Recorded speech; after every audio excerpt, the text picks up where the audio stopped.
Commissioner Pinkuangko and Butch Ramirez. Butch used to work for me for the longest time. Yung napaalis siya tapos pabalik na naman siya. He's occupying the office he was occupying during Arroyo's time.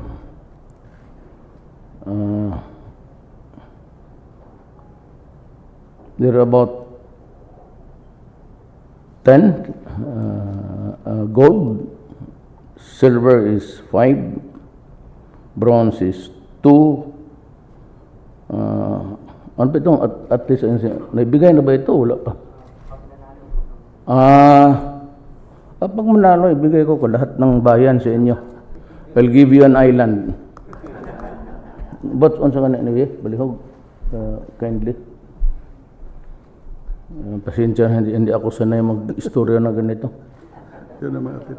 Well, we are in the discipline of golf, table tennis, taekwondo, swimming, lifting.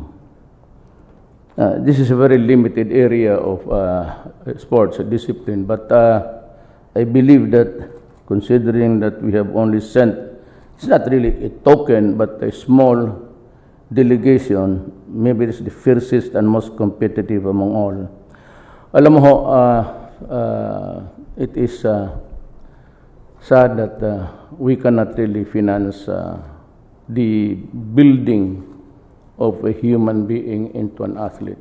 Dito, contemporary times, because we get it from the provinces where they excel, but somehow at the start they do not have the nutrition, they do not have really the skill at an early age.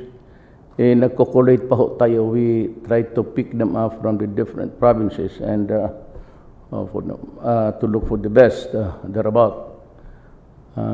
In the sense that we are not really prepared or prepare them for an early age, an early training to spot them and from the crowd and build him to be a very good athlete at an early age.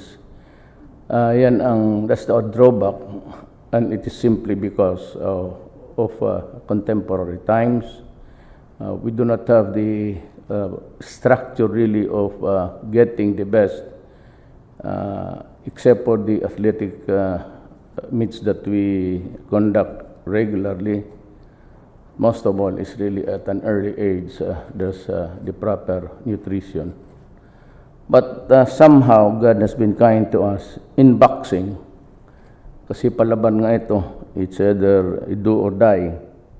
Nag-i-excel ang Filipino dito. Foremost is really Pacquiao, who would be the hero of the ages of this nation. Then table tennis, ang mahusay dyan, ang mga Chinese. Dyan sila. So, and Singapore maybe. But mostly this field of discipline is cornered by them. Then we have the taekwondo. Medyo atin to. We can compete with this. Swimming, of course, weightlifting. I said we are not really built for such a task. But in golf, table tennis, maybe, we are built in such a way that we enjoy a sort of a mechanism, defense, the immune system that's better off than the others. Because, I have experienced that as mayor when I go into a relocation project and the dismantling of houses. You can just imagine, boy. The mosquitoes abound everywhere. And yet they're healthy and alive. And most of them are soldiers. As if they were not beaten at all. It would take a cobra of the African species to kill a Filipino. The local, ano bang tawag dyan sa amin, it's There's a dialect for that Cobra Wars. Well, I would like to just say to you, just try your best. You need not really kill to win.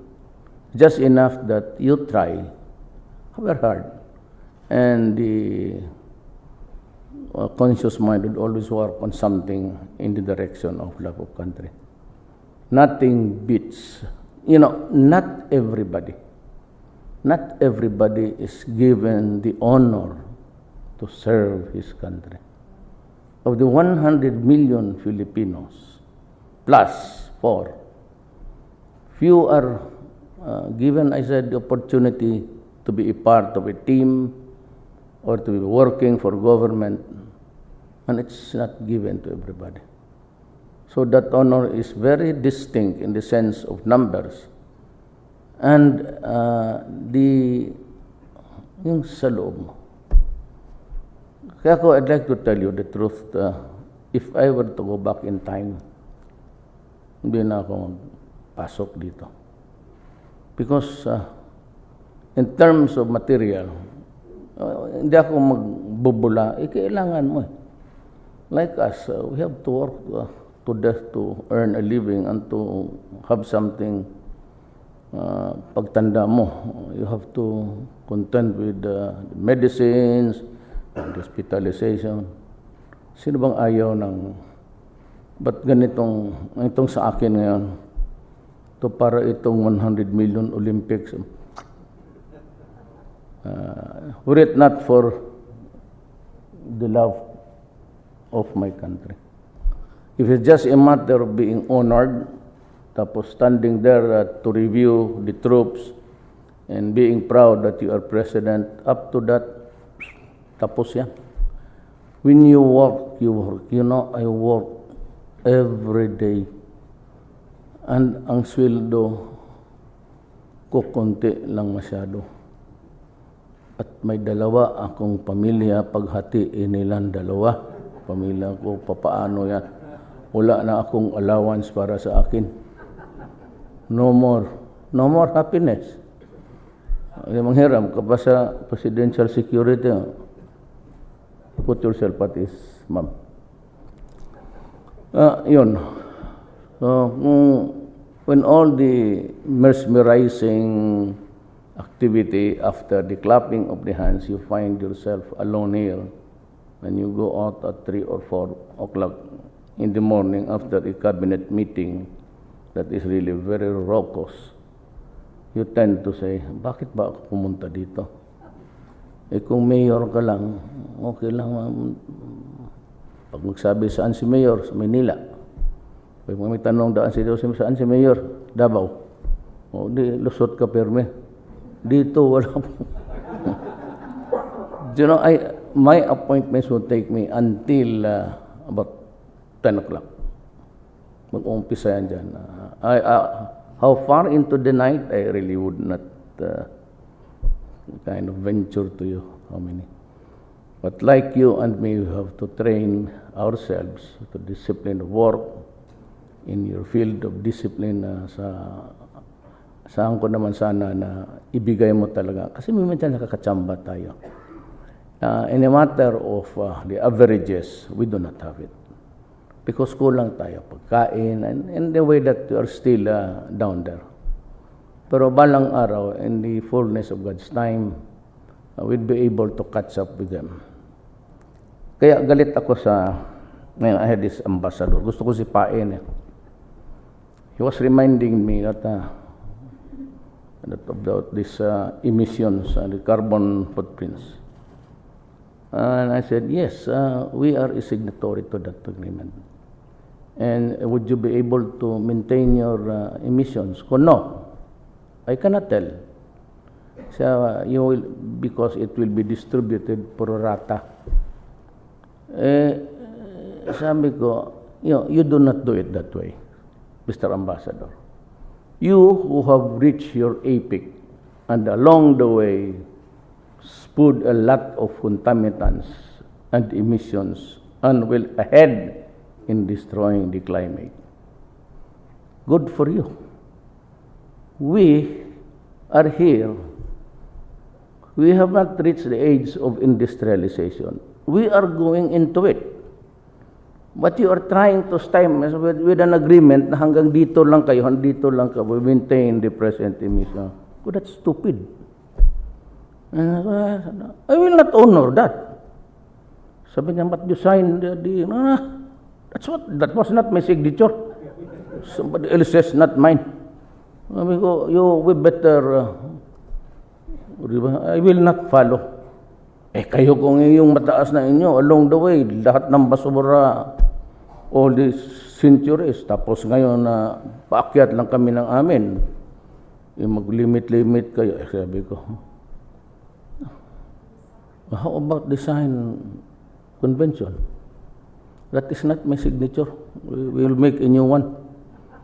Or we do not honor at all. Kalokohan niya. So that is how very competitive and that is how very constricted our lives now. It's being controlled by the world. It's being imposed upon us by the industrialized countries. They think that they can dictate what the destiny of the rest of the nation. Sila yan. Kanila ang just like the oligarchs of this country, the elite. They get contracts from government. They enjoy the fat of the land, and they don't really bother paying taxes. They have this online gambling. We do not even know how much are they earning, how much are we supposed to collect, or there is no mechanism to collect at all. Tapos tayong mga dito, we're trying to train athletes for our country for the greater glory of this Philippines. Hirap tayo kung saan tayo gano'n. And yet the oligarchs continue to wallow in the filth of wealth, I said, and enjoying the fat of this nation. Parang kalukuhan dito.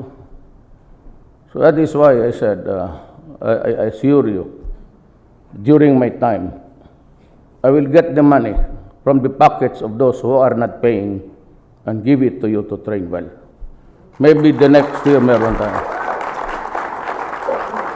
Mahirap yan. Every day, all throughout the Philippines, we lose about 300 million a day in all ports.